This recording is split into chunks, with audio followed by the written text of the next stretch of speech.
Hey everyone, welcome to today's Facebook Live chat with Empower Mississippi. I am Brett Kittredge. I'm with Grant Callen, our president and founder of Empower. Today we're talking about school choice. We're talking about the 2018 session, education scholarship account. Wanted to start by talking about an op-ed that ran on Sunday in the Clarion Ledger. It was written by Grant along with Jamison Taylor with Mississippi Center for Public Policy and Russ Latino with AFP in Mississippi, and sort of the coalition in the state, if you will, supporting ESA expansions. Let's get right in. Let's start talking about the column. What was the timing behind the column? What was it about? Well, thank you. Glad to be here. Looking forward to this conversation. Really, for the last couple of years, we've worked closely with legislators and policymakers in the governor's office, lieutenant governor's office, speaker's office, to help advocate for school choice policies. And so around the end of last session, I was contacted by a number of legislators who were interested in expanding the special needs ESA to a lot more students. We've seen Nevada expand their ESA or create an ESA for all students in the state. Arizona had a much smaller ESA program, and they expanded it to every public school student in the state. And a number of legislators are hearing from parents across Mississippi who have asked for the same thing. Why couldn't they be eligible? Why should this program be limited just to students with special needs? And so we have been privileged to work with a coalition of folks across Mississippi, parents, nonprofit organizations who share this passion for school choice, to come alongside state policymakers really since last session, but especially picking up energy this fall in preparation for some expansion legislation in January. And as we've worked to build support for that, to engage families, to answer questions about the impact of a policy like that, we felt like it would be helpful to describe kind of at length in the Clarion Ledger piece that some of you may have read about the merits. Why now? Who would benefit from this? And really, why not?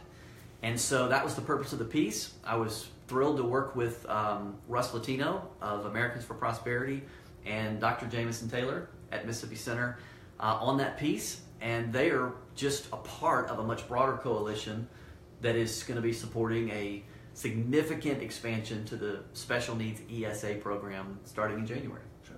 And I should add, did not mention at the top, the op-ed's on our website, it's on Facebook, social media. We'll put a link to it in this video so you don't have any reason to miss it. We certainly encourage you to check it out and really see where we are right now. Before we talk about the expansion, let's go back to the program that we currently have. The Special Needs ESA passed in 2015. Tell us a little bit about that program, how it works, what exactly is an ESA? Well, and maybe I'll mention by way of background why we needed it in the first place. Yeah. So part of the need for it was we heard from families all across the state who had students with special needs that their children were being left behind by our traditional public schools. And that's not an indictment on all public schools. There's some districts that are doing a fantastic job where we see kids really moving into those districts just because of their strong special needs program. But at the time, and this was in 2013 and 2014, the Clarion Ledger did a in-depth kind of deep dive analysis into special education in Mississippi, and they discovered that just 23% of students with special needs ever graduate, which to me is just unconscionable that many of our children are never reaching graduation, never walking across the stage, and really being unprepared for life. And so the Clarion Ledger just sort of gave voice to what many people knew from experience, that children were being left behind.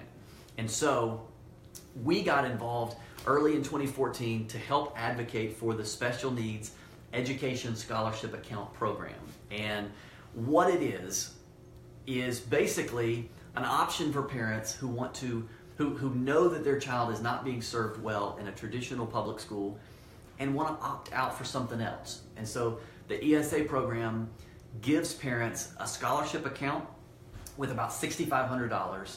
It allows them the ability to customize an education that will meet their needs. So you can use those funds on tuition, which certainly a lot of people are using those funds to pay tuition at a private school, but you can also use it for tutoring, for therapy, for assistive technology, for all kinds of ways that help parents make sure their children are being prepared for life. And so we got involved in early 2014. That bill passed. It took 2 years. It passed really because of parents across the state, special needs families, organizations that serve the interest of special needs. All of those folks got involved. They've raised the conversation about the need for this, and they took that conversation to the Capitol. And legislators just heard from people across the state about the need for it, and ultimately got it done as a response to that request from parents. So that program passed in 2015. By any measure, that program has been wildly successful. Today we have about 435 kids that are using it, waiting list of well over 300 kids. They're using that scholarship program at 80 different private schools around the state, which, think about that. How many private schools are there in the state? Well, so I think there's something in the range of about 180 private schools in the entire state.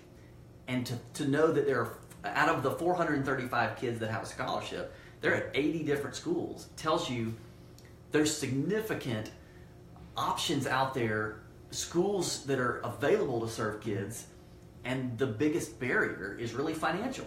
And this special needs ESA was able to eliminate that barrier for a lot of families. So what this program has done is give parents the ability to choose an education aside from the one that's just in their district school. And look, for families who still want to and would choose traditional public school, this doesn't change anything. For those districts where students are being served really well, this doesn't change anything. They still have the ability to even work within the traditional school to ensure that those special education services are being provided. But if parents don't want to fight the district anymore, and they think they can make sure their child's getting a quality education without going through the district, this program allows them to do it. And it's a great way to do it because it doesn't touch local money at all. It's simply state dollars. It's cost effective for the state. It's a great new option for parents. But the biggest complaint we've heard about the program is simply that it's not, too many students are not eligible. So whether you're a student with special needs who's on the waiting list who can't get in, or whether you're a student who's not special needs but just has unique educational needs, and you know your district school's not meeting your needs, currently you're not eligible for this program. It's limited to students who have special needs. And specifically if you've had an individualized education plan in the That's last right. 5 years. You have to have an IEP within the last 5 years to be eligible today. And so there's a lot of kids that have that and are on a waiting list to get into the program. Okay, and let's talk about the eligibility expansion. If the bill that's being proposed, what does the expansion look like? Who would now be eligible? So the bill that's being proposed is a significant upgrade to the current program. Maybe some sort of big picture points before I jump into the eligibility, which is our priority has been and will remain making sure the kids who need help most urgently get it first. And so this would still give preference to students with special needs. We want to just be able to serve more kids with special needs, but not limited to special needs. So the eligibility in this expansion, in the legislation that's going to be introduced in January, would allow any child who is in public school today to be eligible for an IEP. There would be a couple of other categories of students who might be eligible even if you're not in public school. That would be certainly a student who's already on the ESA program. If you're a family who's currently in the program, you have nothing to worry about because you're going to, once in, always in, you're going to remain a part of the program. But we've also heard from some siblings, a parent who has one child in this school, one child in this school, and they really like their children to be able to go to school together. This program would allow a sibling of a current student who's in the ESA program to also be eligible, even if they're not currently in a public school. There's a couple of other eligibility criteria, but really, if you're a child in public school, you would be eligible, and that's the most significant, most transformational change in this bill as I see it. Sure. That's 480,000 kids plus or minus. That would, that's obviously a large number that could have a shock to both the public school system and private schools being able to serve the kids. What would enrollment look like? I mean, would it be unlimited? Would it be capped? Yeah, so we still think it's critical that this program grows at a slow rate as demand grows. And so we're not talking about flipping a switch and suddenly having hundreds and thousands of kids all making a switch to an ESA at one time. The goal would be that while every kid would be eligible, we would still start small. So this legislation in January starts with a cap on the program that would be 0.5% of total public school enrollment in the state. So that looks like about 2,500 students. So currently there's 435 in the program. This would be growing it the next year to about 2,500. And then every year thereafter, it would grow, at least the cap would grow, by about 1% of total public school enrollment, which is it's a little less than 5,000 students. So you're talking about 2,500 students in this next fall would be eligible, and then it would grow by about 5,000 students in the years after. Now, that doesn't necessarily mean every year you will hit the cap. This simply means parents have the option, and there's not some artificial cap keeping them out of the program. The program's going to grow as parents are served well in their district schools or not served well. And parents have the option to opt in or out based on whether they feel like their child needs that. So the cap is just to make sure it doesn't grow too fast. Okay. You mentioned earlier that students with special needs would continue to have first preference in the program. Is there any other priorities in place if we do reach the cap? Yes. So as long as there is a program is growing slowly and there is a cap, we felt like, and I think legislative leaders felt like it was important that we prioritize those students who need it most urgently. And so there's two preference levels that would come before everybody. First, that is students with special needs would get first priority for a limited number of scholarships. But second, students from low-income families would get priority. And the current eligibility would be, or the preference would be for students that are from family who make a household income at or around the 250% of poverty level, which or less. That's right. So for a household family of four, that would be making about $60,000. So that's just saying it's not that you wouldn't be eligible if you make more than that, but it simply means if you're special needs or low income, you get at the front of the line. Mm-hmm. And then hopefully within a few years, the cap is high enough that really everybody who wants a scholarship can have one. Again, there's going to be a lot of families who, given the choice, would choose to stay in public school. There are a lot of places where public schools are serving students well. This just gives you another option. And right now, the scholarship's worth about $6,500. It sort of fluctuates with base student cost. Right. What would the amount be for other students in the program who aren't special needs, or even what would it be for students with special needs? Is that going to remain the same? So for students with special needs, it would remain unchanged. It would be $6,500 approximately, and it fluctuates by the same percentage that base student cost for traditional students goes up or down. So it could go up or down a little bit, but would stay about $6,500. For any other category of students, if you do not have an IEP as a way to be eligible for this program, whether you're low income or not, that scholarship amount would be 95% of base student cost. So in Mississippi, traditional district schools are funded through three sources of income: federal money, state money, and local dollars. This scholarship would only tap into the state sources of funding that would follow a child. So a student, and 95% of that. So there's all kinds of changes that are being considered, that are being discussed as part of a new funding formula. This would have to evolve as a new funding formula was introduced.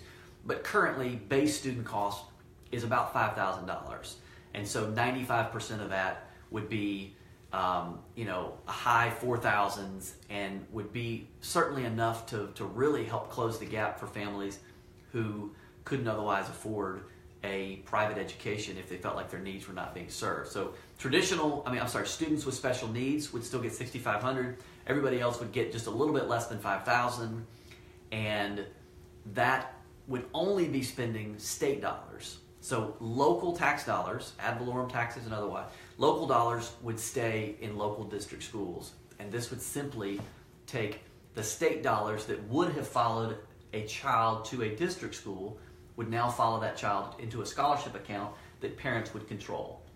And the parent piece of that's really important. I say that because this is not a matter of simply funding private schools. That'd be the last thing we would want. Private schools are inherently no better at serving a student than a public school or a charter school. What makes them different is parents choosing them. And so this would simply allow those dollars to be controlled by parents, and parents would be the ones to decide what private school makes the most sense. One more point on that. There's been a lot of questions about whether the ESA program is somehow connected to charter schools, or whether this would allow you to choose a different public school. And in this legislation, neither is the case. This legislation is strictly private school choice. So you're a student in a public school who wants to attend a private school. This would allow funds to follow you to the school you select, or you spend on tutoring or therapy or other things that you can spend the dollars on. This does not in any way impact legislation that would allow you to switch from one public school district to another public school district, or to attend a charter school. Those are separate types of choice that are not addressed in this bill. And those bills have come up, particularly the transferring, certainly is a bill that comes up standalone most years. You're right. This is private school choice, public to private. Talking about private schools, what do we know in terms of capacity to serve more students, or even interest in this type of program? Yeah. So a couple of points I would say on that. So when the legislature first enacted the special needs ESA, there were lots of claims that private schools in the state are ill-equipped to serve students with special needs, and that they don't even want them, and that they don't have a place for them, and that the state was giving the promise of something to families in the form of a scholarship that they would never be able to deliver on, because private schools would not accept their kids. That could not be further from the truth. We've already talked about it. They're currently being served at 80 different private schools, which is really just the tip of the iceberg in terms of schools that could serve students and want to serve students and want to serve more. But to get to the bottom of that question and to really help us understand the lay of the land in terms of the private school options that are out there and whether they would participate in the school choice program, we conducted an extensive statewide survey and reached out to every private school in the state earlier this year. And we asked them to take a survey, and we asked them a number of questions about school choice, about their capacity to serve additional students, about their tuition rates, about their interest, and we compiled all of that in a report, which you can find on our website. But one of the most compelling things that came out of that survey was we asked them, how many open seats do you have today? Meaning, that's not plans for expansion. That's not having to hire new teachers or bring in modular buildings to expand your facility or add new classrooms. Without adding any of that, if you could just flip a switch and serve more students in existing desks that you have available, how many would that be? And the results came back. There's approximately 10,000 open seats today in private schools across Mississippi that presumably could be filled immediately if a program like this helped students overcome the financial barrier that keeps them from choosing a private school.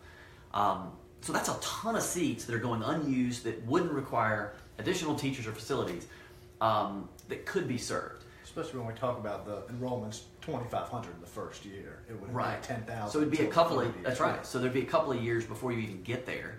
But it's also important to recognize that's not a static number. Private schools are constantly growing and contracting based on demand. As communities grow and contract, we see the education options in those communities grow and contract. The problem is these education options are often just limited to those who can afford them. And so particularly in low-income parts of the state or areas of high poverty, we see fewer and fewer education options because parents can't afford to pay for the private school tuition. And so what we have seen, even with the existing special needs ESA program and the dyslexia scholarship as it's grown, we've already seen schools expand their capacity to serve students. The New Summit School here in Jackson opened a Greenwood campus a few years ago. They're serving students there and in Jackson. We saw the 3D school in Petal, one of the state's premier dyslexia-focused schools, has now opened an Ocean Springs campus. And so we're going to see that happen more and more as schools see the demand from parents for educational services in other parts of the state. I mean, the reason the Ocean Springs campus came about was because parents were commuting every day from Ocean Springs to Petal to make sure their children got a good education. And once you see that if you've got a parent who's willing to drive 100 miles a day to get their child a great education, that tells you there's appetite and a demand in that community for a school. Financially, parents just got to have the money. And so the ESA program would give parents more of those resources. So we've currently got 80 schools participating in the ESA program. We know there are 10,000 open seats. But we also know, our survey identified, that overwhelmingly, private schools want to participate in school choice programs. They support the concept, they want to serve more students, and this would allow them to serve more students and more diverse students because they wouldn't simply be limited to serving those who had the financial means on their own to afford it. Now, so the scholarship would help bridge the gap on the tuition cost. One of the things our survey asked was about tuition rates. In most cases, private school tuition would be covered or nearly covered by a $5,000 scholarship. But this doesn't preclude parents from adding their additional funds to a scholarship, which, for a family to pay $500 or $1,000 a year for a child to be in a great educational setting is much more doable than for that child to come up with $5,000 or $6,000. But it also doesn't preclude the private school from raising their own scholarship dollars. Most private schools in the state already fundraise regularly so that they have a scholarship fund so they can welcome students who couldn't otherwise afford it. And so those things will continue to happen. This is just going to make it a reality for many more students. And I believe the 5,000 is right at about the average, the statewide average. So it's not just that there are many schools under 5,000 or at 5,000. That's the average. There are some outliers. That's right. But by and large, when we're talking north and south across the state or up and down, 5,000 is right at that number. And that, again, that's before any type of scholarship, any other assistance that might be available. Which also speaks to the efficiency of most private schools. I mean, if you look at the cost per student for traditional district public schools, the state average is around $10,000 per student per year. Private schools are doing it for a lot less. Now, there's a range of reasons why that could be, but the data is clear. They're doing it for a lot less, and the ESAs mean that in most cases you could just use 95% of the base student cost, about $5,000, and that would mostly cover the cost. What else? Is there anything else we need to know about the ESA? Well, I mean, I would just say this is an incredible moment for our state. We were the third state in the nation to pass an ESA program at all. Since then, other states have come along, and passed these programs mostly for special needs, some for low income, but now we've seen 2 states who have extended to every public school kid in the state. This is a truly transformative policy that recognizes that all kids are unique, that parents know them best, that the way to ensure children get a great education is that they're matched with the best educational setting for them. And what works for one child will not necessarily work for another. And, you know, I think you're going to see more and more a trend in education of personalization, of customization, and of ultimately giving parents more and more control over the options they have for their kids. And so this is a huge moment for us. I'm thrilled with the political leaders and the policymakers under the Capitol Dome who have stepped up and said they want to lead on this, that believe it's time to give parents more options. I mean, we've seen President Trump now call in a joint session of Congress for broad school choice for every child in America. We've seen our governor, Phil Bryant, call for it repeatedly. He stood on the stage at the Neshoba County Fair and said, it's time for all kids to have school choice. This is the moment to do it. And I could not be more excited about the prospects for January, but it's going to take everybody getting involved to get it done. Well, let's touch on that. We got a lot of people watching, a lot of people interested in this. How can, I get involved today if I'm ready to go and advocate for this? Well, I will just tell you, no significant piece of policy happens without parents and citizens across the state getting engaged, getting involved, and taking the fight to the Capitol. So we need you. We need you speaking up in your community. We need you speaking up with your friends. We need you talking to your legislator. We need you making the case for why you need additional options for your family. And if that happens, I am confident policymakers are going to respond and listen, because you are their boss. Citizens are the ones who keep policymakers at the Capitol making policy, and they care about what you think, much more so than they care about what I think or other lobbyists at the Capitol. So it's going to take all of us. The next tangible thing I would say is go to our website. There's a site we've set up specifically about the ESA program and the expansion. It's www.empowerms.org/ESA. And from that page, you can scroll to the bottom. You can learn more about the bill. We're going to be updating it as the session moves along with all kinds of information about changes in the bill. But the most important thing you can do is at the bottom of that, you can enter your zip code and contact information, and you can send a letter today, an email rather, to the governor, lieutenant governor, speaker, and your legislator. And you don't even have to know who your legislator is. If you give us your address and you punch it in at the bottom of that, it'll take you directly to a message you can personalize and send to them, and it'll hit their email inbox in the next few minutes. And that's the first way for you to tell them that you want this and it's time to do it. Very cool.